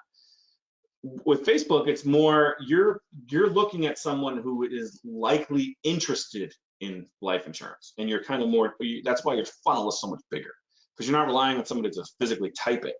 You don't have to pay $75 for a click. You can just put it out there and show somebody like it, who may not understand or may not know that they're in the market for it, or they know they are, and then they see your ad and they're like, oh, that makes sense. Let me click on the funnel, and then you take them down and you own them. You get their email. I had paid for several Facebook training systems and they have very little in-depth content. If this is really detailed, is it worth it just by itself? Keep stability when you scale the account. Yeah, no, it really, that's one of the reasons why I wanted to I wanted to create is because I found there was so little content out there. I mean, people were just putting, the one trick pony kind of thing. And again, if everything's not lined up, it's not going to work. What they don't tell you is that, yeah, they got, let's say they even did get 70 times ROAS. They didn't tell you that these people had a 5 million person email list that was ready to go. And they just turned on a funnel and got some more stuff. So, it's really good. Do you take PayPal? No, right now I don't. I guess I could if you email me, but I just do kind of credit card right now. Ken, this one's for Ken. Are you going to use this training in your business? Good question. I'm very tempted. What I love is that it's so thoroughly put together. That I know that if I invest the time in actually going through it, now I'm at a position where I'd have to find somebody to do the work because I've already got more than enough work. But let me say this: if I wanted to generate leads via Facebook, if I needed to, this is what I'd be doing. I don't know how else I would approach it. Yeah. So answer, guys, I've been doing this, what I do for decades. So money kind of just rolls towards me. I hate to brag. But that's kind of how it works at this point. But if I needed to lead, let's put it this way. If somebody put a gun in my head and said, you need to generate leads and you need to do it on Facebook, this is what I would personally do. Yeah. Which I don't. I mean, I think I said this in the emails. Not a fan of Facebook, not a fan of Mark Zuckerberg. But we can't deny reality. This thing has become a monster. This is where the people are, and even if there have been 10,000, bogus Facebook marketing courses in the last 5 years, that doesn't matter. The market is still there. We need to reach it somehow. And I vetted Steve very carefully. I didn't just meet him yesterday and say, hey, let's do something. We've spent a lot of time getting to know each other over, now it's 2 years. And so, and again, I just got to take this full circle. You got to have details. You got to have fundamentals. You have to have thoroughness to succeed in anything. Very, very, very few people are willing to go through the effort that Steve has gone to lay it all out and put it all into a single course. People just don't do that. That used to, by the way, I started to go on and on, but that used to drive me crazy when I was doing this system. And I'll be honest, it's one of the reasons I stopped teaching the system, because so many guys were starting as the years went on to get lazy. They didn't want to give the detail because it takes work. Steve has a different orientation. He had 120 salesmen that he was responsible for. When he did sales trainings for those guys, he couldn't give them smoke. He had to give them real weapons and real ammunition. And that's what this course is. The one issue I would raise is I look at this and I go, oh man, this looks really hard. Can I do it? Can I do it? And I would say you can, if you can grow into it. Maybe you're not 100% all there to do this today, but if the goal is to make money, if the goal is to sell via the internet, you're going to have to go through Facebook, period. Okay, so maybe this is what you do so that you can grow into this. He's giving you the tools. The tools are all here. They're all laid out. So maybe you've never done something this meticulous before in your life. Maybe this is the time, because I'm going to tell you, there's a lot of guru bullshit and everything out there. Find anybody that's making real money consistently, whatever it is they're doing, they're following the fundamentals, they're detail oriented, and they're meticulous about what they do. So if you maybe have never been that way in your life, that doesn't mean you can't be that way today and grow into this. So that's what I would say about people that are wondering if they can do this or not. Yeah, and I would say, as we're all business owners and looking at our stuff, I mean, we could to hire an agency costs $2,000 or $3,000, and you have to pay for the ad spend, and then you hope it works. Here you could, like the insurance, you could create an ad yourself. Again, making an ad only takes about 5 or 10 minutes. So you can look at it and do it yourself. I've had people like lawyers come to me and say, hey, I want you to show you how to run ads. And I'm always like, you're a lawyer. Why aren't you just hire an agency? And they'll come back and say I'm cheap, or I just want to save the money myself, or I want to maintain ownership, or I want to look at it the right way. And so they understand that, if you just show them how to do it once or twice, they look at a video, lay it out. It's pretty simple. Like the videos are 9 to 15 minutes long. There's a lot of them, but they're not overly long. So you can kind of pick and choose which ones you want to look at, and you can go out and gather clients. Like Ken mentioned, money just comes to him, which is great for him. He put where I have 15,000 hours, he has probably 200,000 hours. But for those who aren't in that situation, the thing with Facebook is like I have this course, and so I'm talking with my friends, and like one of them was Ken, and I to come in and show it to some people, and I'm gonna promote it. So now what I'm gonna do is I'm just gonna run ads for it, because I know how to run ads. So I can just create a vehicle to sell my product. So if you understand the platform, you can create a vehicle to just sell your product, and it's very empowering, and you can go out there and just kind of generate money when you want, like the affiliate lifestyle. That's really big. You can just go in and just start generating traffic tomorrow. You find a thing. Actually, one of the questions: do you have any tips for affiliate marketers? Yeah, like you start using Facebook and it works really well. So what you do is you just find an offer, and that's one of the reasons why I included that affiliate blueprint, is because there's so much money to be made right now on affiliate stuff, and you just go, you create an ad, use the principles, be disruptive, have an ad click-through rate, look at your audience, send them to your lander, optimize, and go for the conversion. And you can kind of have that thing, and it allows you, or allows me, or a marketer to, if you're a marketer, this is just another vehicle for you. Like again, we went to one of the examples with Mark, who was an affiliate guy. He was running display, and he knew he wanted to get, boost up and get some Facebook stuff, and just a couple quick fixes, learn a few things. Even if you go through it, you skim it, and you learn one thing. I mean, that's what I tell people. I mean, if you spend some time, you learn one thing, how much money it could make you. Just clear up a couple things. On the affiliate side, I think a lot of people on this call know the name Greg Davis, and they should know that Greg is a huge fan of Steve's, and they've had a lot of communication over the last couple of years. So when Steve says this is good for affiliate marketing, this is not a theory. He has seen it done he's seen these tools used at a very, very high level. And there was one other thing that Steve said that's, it's like, oh, Ken's been doing this 200,000 hours, but I was trying to think of, okay, well, how did I get to where I am? I got to where I am because I developed one skill, Mm-hmm. and I leveraged that skill, and I still use that skill every day. Now, in internet marketing, we always say it's traffic plus conversion. My skill is copywriting. That's what I do. That's what I've always done. That's what I'm good at. And that was my area of leverage. That's how I leveraged my way into the business world. That's how I grew my businesses.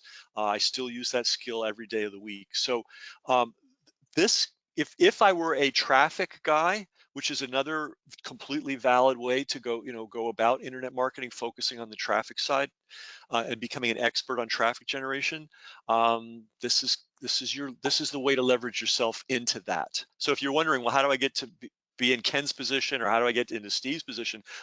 Really, I got here by learning something really well and executing on it really well, and that's what allowed me to go step by step to where I am today. And I can't think of a single exception in the real world of anybody who's really successful at something that didn't start out by being really good at something very specific, very practical, very bread and butter. In my case, it was copywriting. Steve's case is generating traffic and sales via Facebook.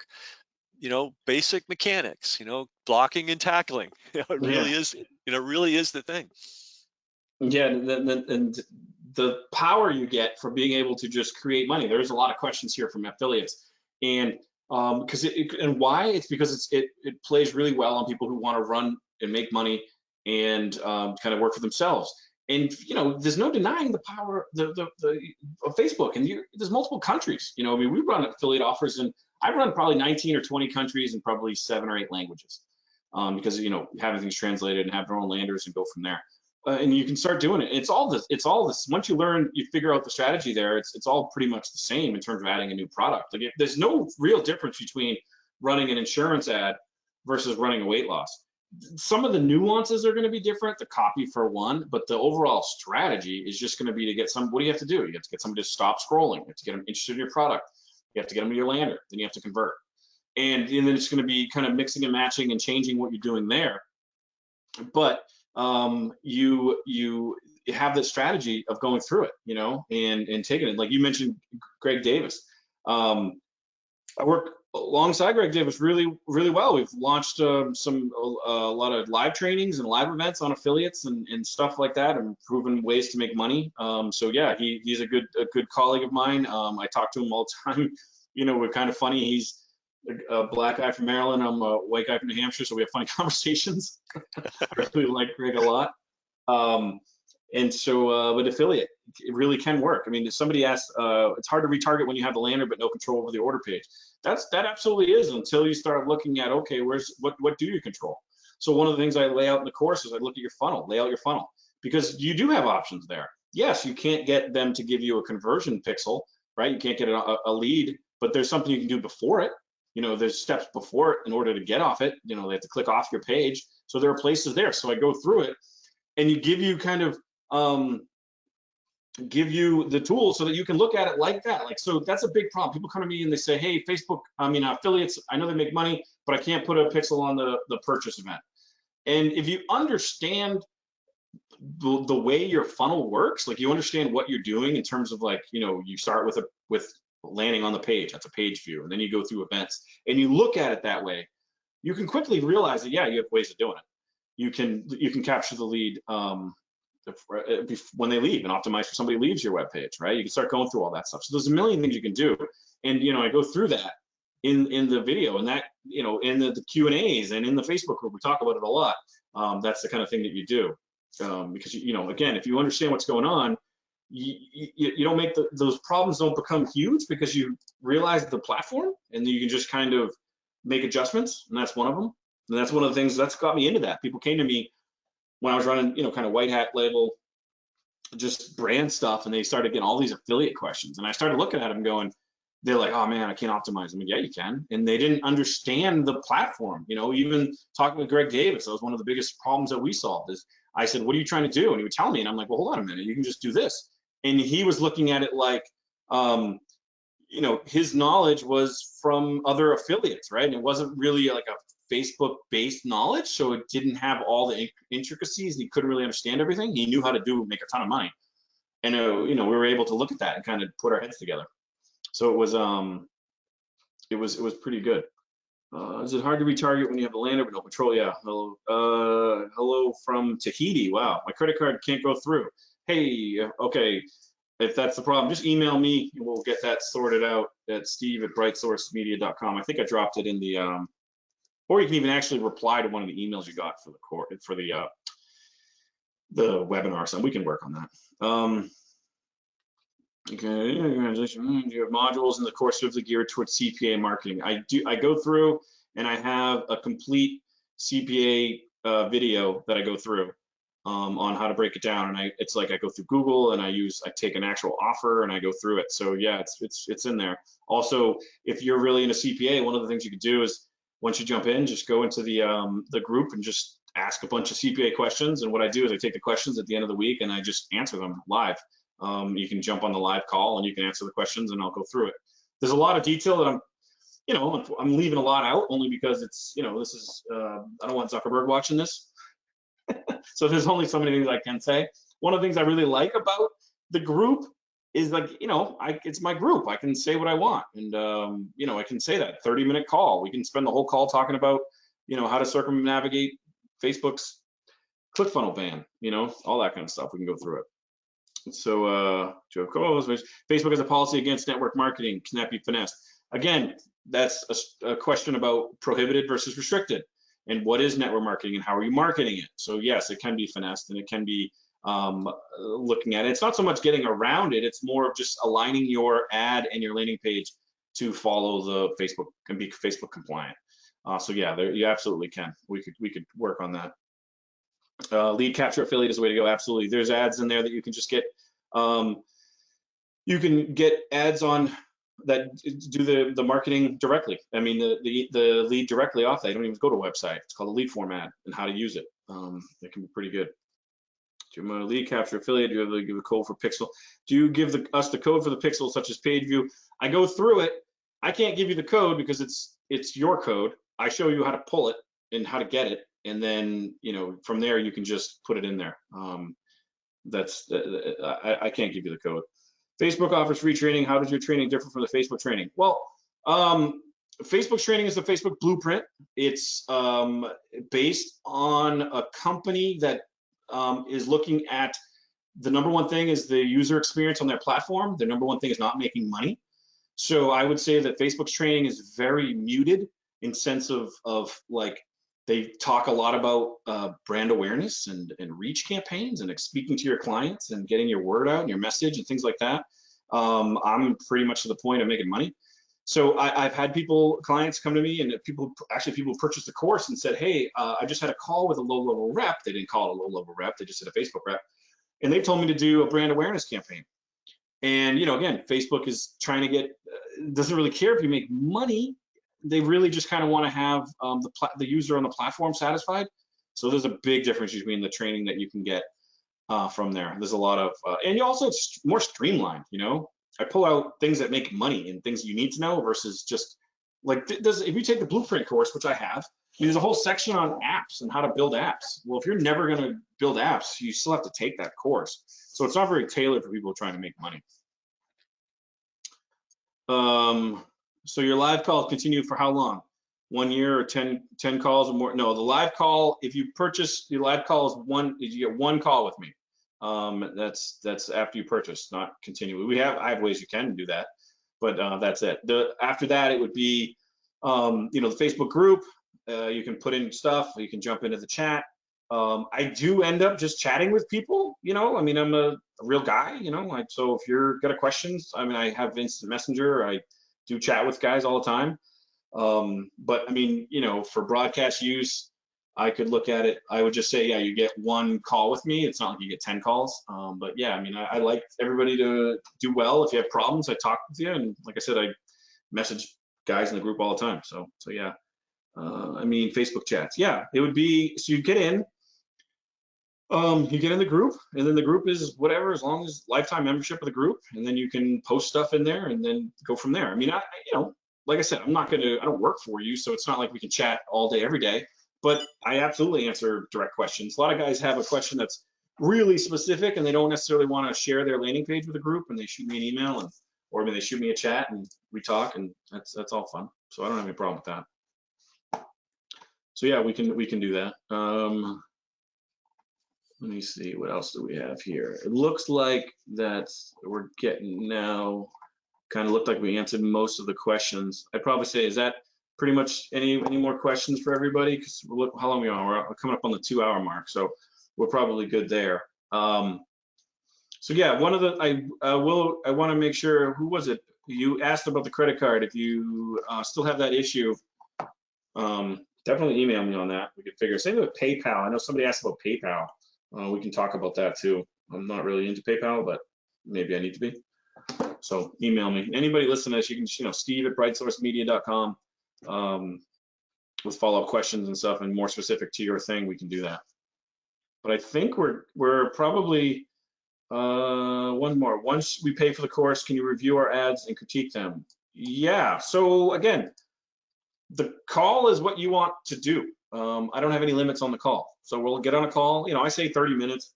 It's not. I don't have a timer or anything. I'm regular. I'm kind of pretty easy to do business with. But we can go through whatever you want. If you want to talk strategy, you want to talk the course, you want to talk how to build your ads, you want to look at your data, whatever you want to do. I leave it up to you, and I say, hey, what do you want to talk about? And we cover what you want to do. And so yeah, it would be, I'd look at your ads and critique them, look at that. I'd want to see where your data is. I'd want to see the KPIs. So I'd say, hey, let's jump into the ad account itself. Show me the ad. Okay, this we've been running. Let's look at some data. I'll show you some custom views that I use that you're going to want to use that are helpful. You can record the call. You can have as many people as you want on the call. You can do all that. So we can, yeah, even before you run your ad, sure. And more importantly, though, you're going to want to get it as lined as up as you can, but then you look at it ongoing, right? Like then look at the data and look at the results and make some tweaks from there. So, but yeah, we can absolutely look at it. No problem there. I do that all. Like I said, I do that all the time. Yeah, the weeds. I actually forgot about that. Like I don't usually, it's not something that comes up much. And I was talking with Ken, and I was like, yeah, I started pulling weeds, really glamorous. Do you know that I was telling Steve too, that was my first job too. My first job that I actually did something and got paid for was pulling weeds by hand. Yeah. Funny. Um, people focus on the ads, which is important, right? And that makes sense. But there's also, placing the ads in the right place, tracking your Mhm. results, being able to adapt, and that's one of the things Steve is great at. Interestingly enough, so is Greg Davis. It's not a coincidence that Greg makes money like a literal rock star, because he's got all the pieces working together, not just the creative, but the creative and the tracking, the creative and the targeting, the ability to adapt quickly. Um, these are all things that are part of the mix. You need them all, and they're all in this course. Yeah, absolutely. There's no there people. One of the things that I really find funny, and I was guilty of it too. Like I said, when I went to corporate, and I went to the first time, and I was like, man, I'm here. I'm going to get the good stuff. I was like, what are constantly saying, what are these guys running that I'm not? And that's when they really hit you with, no, it's not that. It's strategy. There is no, again, tickle the pickle or category or shotgun. All those things are really just coincidental most of the time. And it all really comes down to testing your ad and running it. You know what I mean? And looking at different creatives and redoing it and having the retargeting and going through there. So if you go through and you understand what you're doing and why you're doing it, and you spend the time, you can fix a lot of those mistakes. Well, it's kind of the only way you really, like, as you pointed out, if you want to get to big dollar spends, which means, lots of sales, you've got to, it's like a plane, like you got to make sure everything's riveted tight, and, all the engine's lubricated properly, and the land, like there's a checklist of things that have to be done at a pretty high level. Not to scare you off, but you just have to know what those things are, and you have to check them off and know how to do them. And my experience, and it's not just Facebook, but it's Google, it's copywriting even. Very, very few people are willing to take you by the hand and show you every single piece that you need to know. Now, it may seem daunting. It's like, oh my God, there's so much to learn, but you'll learn it. You'll learn it. You'll just learn it one piece at a time. The old joke, how do you eat an elephant? One Mhm. bite at a time. And then you'll have it, and you'll really have something. If you can generate traffic on demand for any product, or within reason, any product, I mean, wow, it's like being a copywriter. Some people, like, I'm oriented towards conversion and copy, right? So my skill is like a Swiss Army knife. I can help any business. I just need to learn their business, and I can help them. That's the Mhm. same thing. Now, on the other side, not everybody's oriented towards being a copywriter. It's a special kind of thing. You might be more oriented towards systems and generating traffic. If you can generate traffic for any kind of a business on Facebook, I, that's pretty close to having a printing press for money. I don't know what else. Yeah. I don't know if someone said wave a magic wand, I'd say, well, if you're into it, be a copywriter. But if that's not for you, the Yeah. next thing would be a traffic generator. And the game today is clearly Facebook. And again, I've been looking for somebody to notice. I've never had a Facebook instructor at the system ever. Think Yeah. about that. All 20 years of, I mean, Facebook has only been around, since 2000 and whatever, Yeah. but I never brought anybody in before, because I just felt it wasn't happening. They weren't doing it right. So this is kind of a big deal for me to bring. The only other course that I've presented this year is John Keel, because I know John is the guy that brought us into pay-per-click advertising in the first place. So when he said, "Hey, LinkedIn," I said, "All right, let's do something," right? And so everybody knows I do not do a lot of these, and I don't do them lightly. And I'm doing them because I know that we need edges in this world. We need an edge. And the Mhm. ability to generate traffic is one of the great edges of all time, especially now when people apparently can't go out. The whole game is online now. So if you're the guy that can generate traffic online, wow, that's pretty powerful. Yeah, yeah, and a couple of questions came in while you were talking about that. One of them was Facebook's always changing. Will the course be updated? And absolutely, yeah. That's one of the things that what I do is I actually like the group. I like talking about this stuff, so it's fun for me. So when I find stuff, that's why I added the affiliate offer in there. because I got so many people who were asking about it. I just created the thing. And the beauty here is I can just again, you get the audio, you get the Q&As every week, so I'm talking every week. But when I start getting new products, I'm just going to update it and put it in there and give everybody. So what I'll do is I'll just roll, add more content to it, and kind of grow a community and a herd, and start saying, hey, here's some new stuff that I'm looking at. And when I start getting a lot of questions, like my next one that I'm going to do, I have a breakdown. I just created one that I added. It was a breakdown. A lot of people were asking for a breakdown of a local agency funnel. So I went out and I have a person that I work with locally, and I just mapped out their funnel. And I said, okay, here's what you're doing. I broke it down. So I added the video and I just uploaded it. But so content for me, I'd been hesitant to start a course back in the day because I'm like, it's static, it stays the same. And then what I realized was, again, really looking at that video that was 3 years old, and it's just based on strategy and concepts, and it's still viable. I realized that I could build a fundamental course that shows navigation and strategy, and then add to it and keep it evergreen, and have a Facebook group where we talk about stuff and go through there. So it will be updated time to time as needed. Again, I am in there every week answering questions, which I like doing. And again, I'm not a guru because I actually work for a living. So it will be up there. So how will the skills you teach in this course transcend or keep up to date? The countdown hinges based likely based on the changes it plays on the platform. I think I just proved that. Absolutely. I don't have a shotgun, a spookle, a pickle. None of these things are these like trick methods that work. It's fundamental strategies that still hold up. So that's one of the things I kept railing about for years, is that people were teaching these strategies that only worked for a short period of time, and then Facebook would make one change and then everything gets blown out of the water.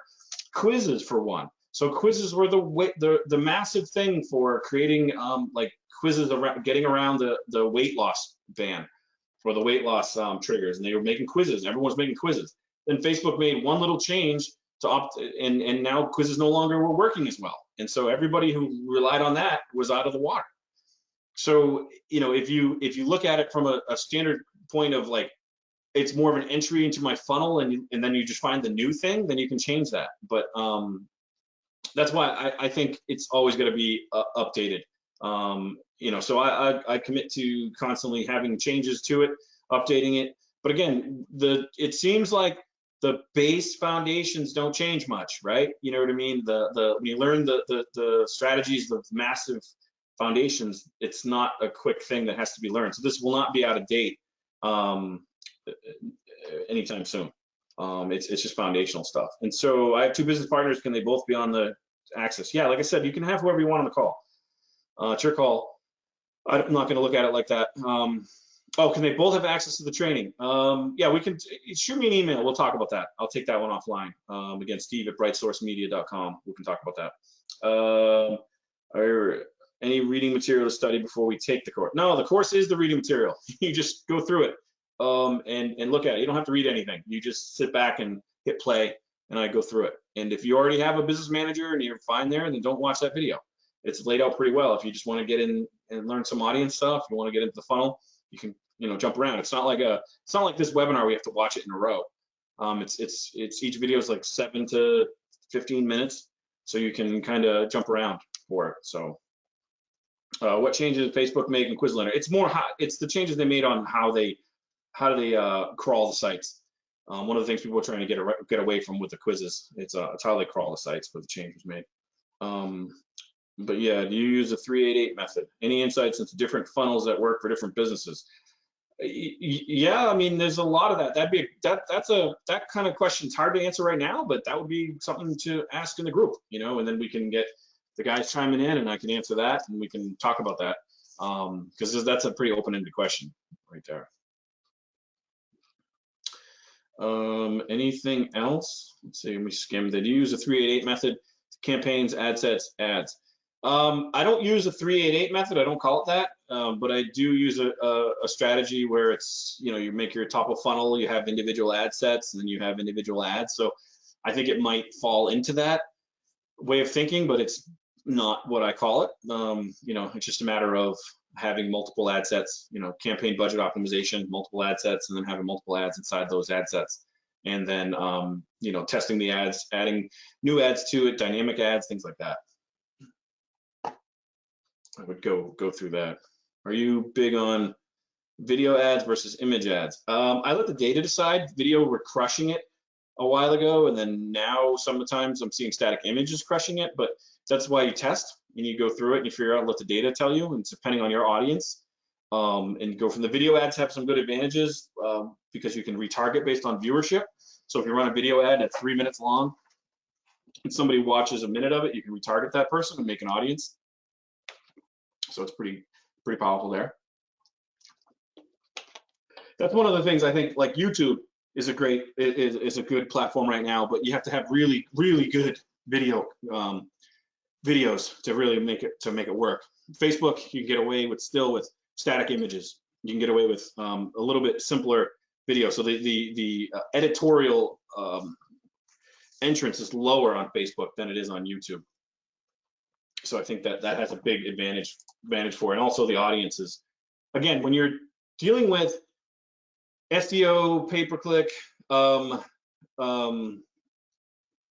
YouTube, it's all search-based. So you're relying on them to tell you they want your product, which again, it's a good problem to have, as opposed to something where, hey, you might be interested in this. I can't tell you how many, I'm doing shopping for my kids. So how many times I see new products, like I just purchased some unicorn slippers.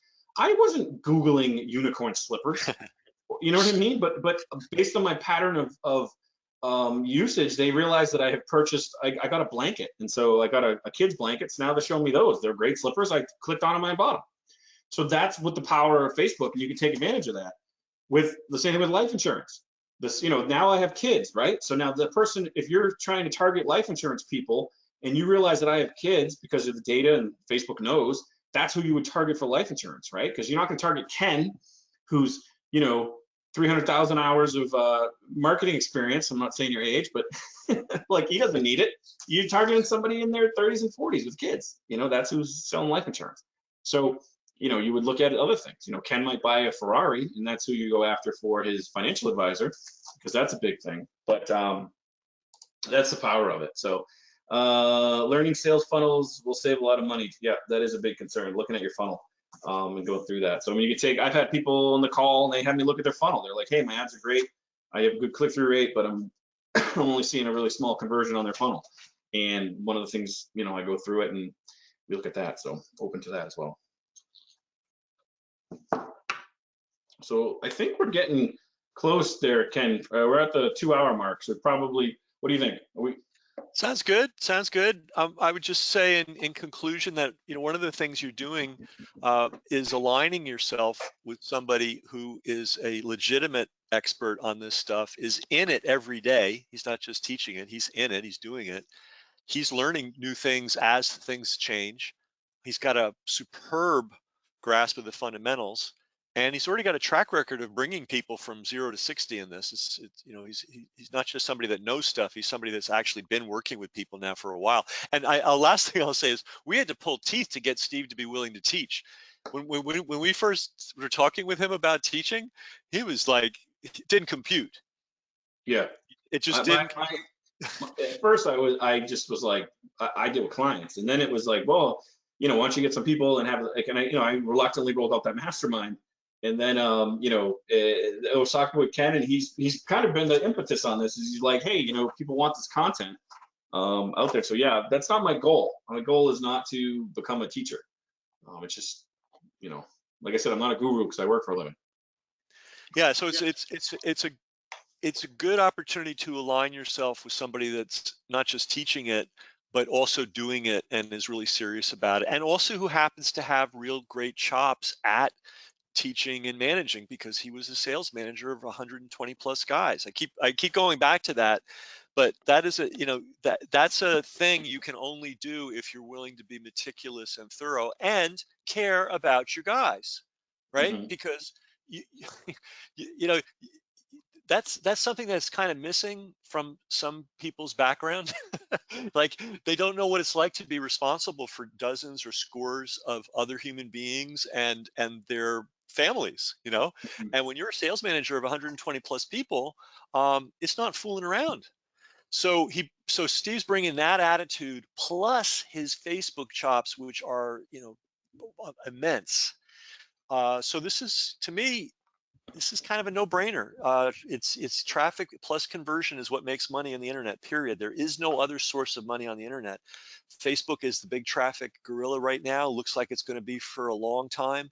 Hard to get comprehensive, thorough, legitimate, authentic Facebook training. I haven't been able to find it myself, but I Mhm. found it with Steve.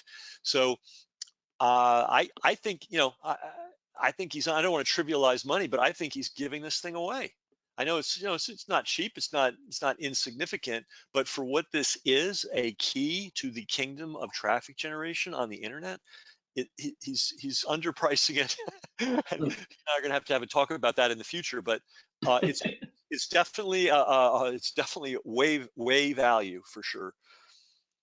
Yeah, yeah, that's that's funny. Maybe there's a conversation that we can have later. But yeah, but when you're ultimately responsible for that sales figure, I mean, sales is the thing. Sales is the easiest hard job there is and the hardest easy job there is, right?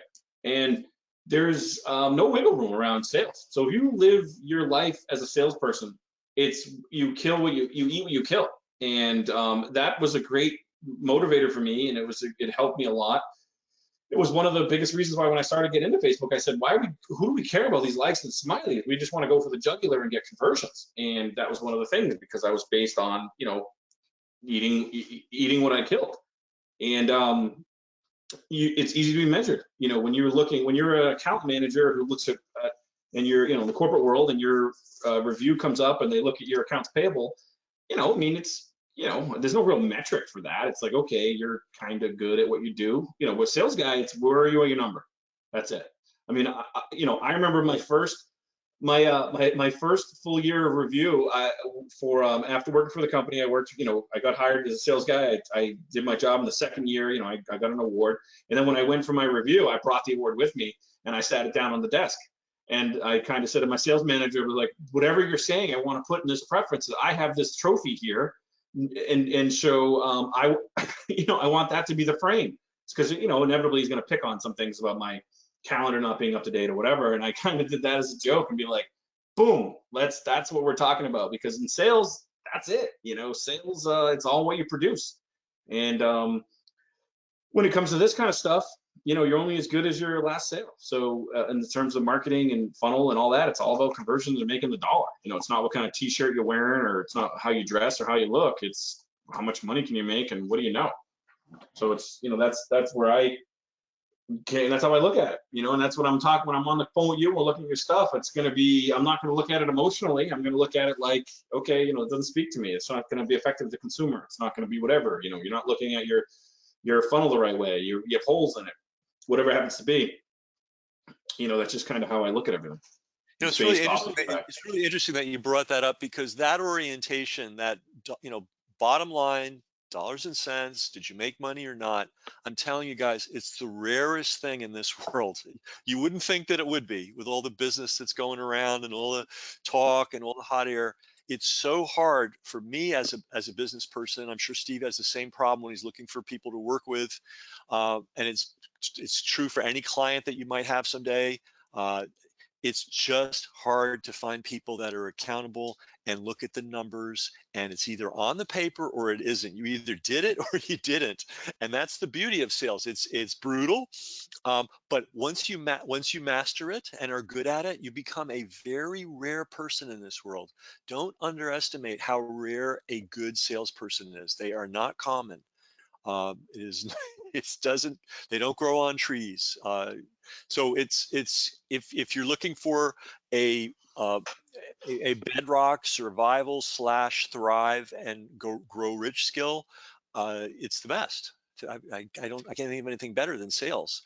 So another reason to learn this particular discipline, the Facebook advertising and marketing discipline, from a guy that has that crystal clear sales orientation. Um, yeah. Mhm. So any more questions come through, or are we going to Yeah, I wrap it think up? would you recommend a certain platform for a funnel, such as WordPress, ClickFunnels, something like that? It would depend on what you're doing. Um, ClickFunnels is easy to use, but ClickFunnels is also being targeted now for Facebook because a lot of people running it are kind of, who runs ClickFunnels, right? Like affiliate offers and things like that. So they're easily flagged. So there's some of those stuff. WordPress is easy to use. Luckily for me, I have a Russian who can build all my stuff for me. So I don't really rely on any of those products, but I know that they have hit or misses. So I'd be just looking at what you're trying to do to match that. ClickFunnels is really easy.